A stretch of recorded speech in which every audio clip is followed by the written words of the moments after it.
आज हम आपको एक ऐसी दुनिया की सैर कराएंगे जो जानी जाती है मीठी नगरी के नाम से। जी हाँ, मीठी नगरी।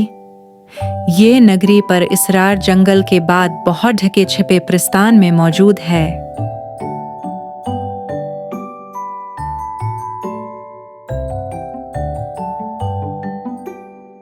उस नगरी की खासियत ये है कि यहाँ पर हैं चॉकलेट से बनी खूबसूरत मीठे पल,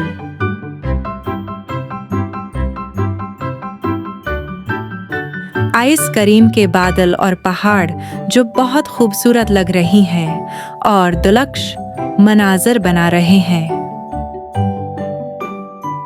और बहती हैं यहाँ दूध और शहद की नदियाँ।